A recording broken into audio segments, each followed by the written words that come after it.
Hello and welcome to a non-race edition of VFL. I'm on my own for this one, people, and just a little tip for you, or a little fact for you even. I've started as many Formula 1 races this year as Oscar Piastri. Anyway, there we go, let's start. This is VFL.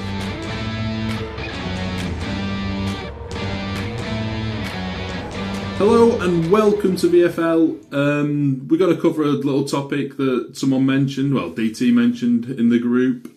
How close are Ferrari to Mercedes? The short answer, well, I'm not going to tell you because you're not going to watch the rest of the video, are you? So I'll tell you in a minute. Mercedes started off a class above everyone else in the first two races. Qualifying pace, they're faster than anyone. Race pace, they're faster than everyone. There is a moment in races where Ferrari seem to get close to them. They can keep up with them, they can challenge them, especially on the start. And that's because of Ferrari's smaller turbo. It's got a lot less turbo lag, it gets off the line quicker. We've seen that in both of the races. It's made for a really entertaining first 5, 6, 10 laps maybe. Ferrari drop off the pace quite dramatically by the end of the full length race. A lot of that is to do with Mercedes seem to have found this sweet baseline speed that they can carry for all of a race. Ferrari don't seem to be able to touch that baseline. Any other team, by the way, seem a long way behind Ferrari at the moment. We haven't seen the true race pace of some. McLaren have barely turned up. That's not a dig. Anthony, if you're watching, I apologise for that one.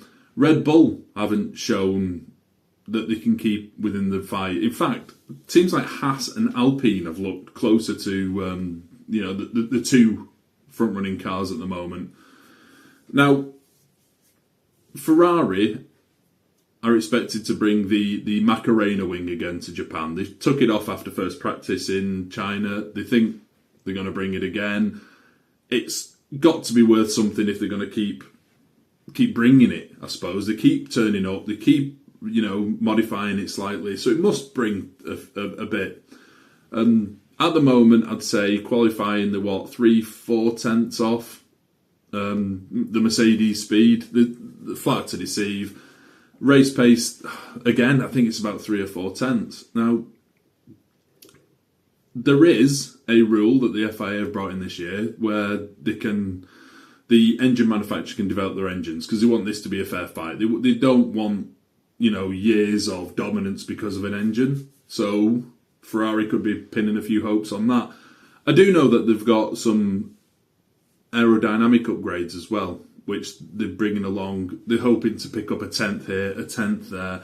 Now, that's not to say that Mercedes are going to stand still. So I wouldn't expect Ferrari to close the gap massively over a certain weekend, but the fact that the FIA has allowed them, all teams to modify their engines, I'm sure Aston Martin will be killing for that, by the way, because they are in some bother. I think the thing is, it's very difficult to make up any time in Formula 1 these days. So difficult. Mercedes have turned up, and they've turned up with a rocket ship. Let's not lie. This is McLaren from last year with a bit extra. That thing is phenomenal. And they've got two drivers who can deliver in that car. I suppose the only saving grace at the moment is we've had Australia, which is very power orientated nowadays. Now they've got rid of one of the chicanes. There's a lot of flat out segments. Same with China. It's very fast again. It's very flat out. Not suited to the Ferraris as such. Now, it'd be interesting to see what Japan brings. There's a lot more cornering. It's a lot more, you need a balanced car. And Ferrari, by all accounts, even Lando Norris said, have got a car that delivers better downforce and a better balance setup. Now, it looks a bit twitchy now and again, but that could be what brings Ferrari back into play against Mercedes. Again, there is a long, fast section of Japan, and we expect the Mercs to just walk past the Ferraris again. But it's all about reducing that baseline lap time. And I think it might be less apparent on a track like Japan, where cornering is king. Look at Hungary. That could sway the way of Ferrari compared to Mercedes, because there's not much flat-out section. there's a lot been said, and even I've jokingly said that Mercedes have been cheating because of this compression ratio shortcut that they found at the start of the year. That we did a video on, where, you know, on at a certain heat, the compression ratio goes above that the FIA mandated, but the FIA do the tests at room temperature or idle temperature. If another team, and we thought Red Bull had done it, but they haven't delivered, or there've been a lot of issues, you know, in terms of reliability or drivability as well in Max's hands. If Ferrari can deliver something like that and increase their compression ratio, and with the FIA allowing them to change the engines, like I said before, that could buy them enough just to make this interesting. Now, I'm not saying Mercedes is going to fall off. Mercedes have got, no doubt, thousands of upgrades ready for that car. I just feel, in terms of the two cars, Ferrari has a better car, Mercedes has a better engine. Now, Mercedes' advantage in the engine beats Ferrari's advantage in the car so far.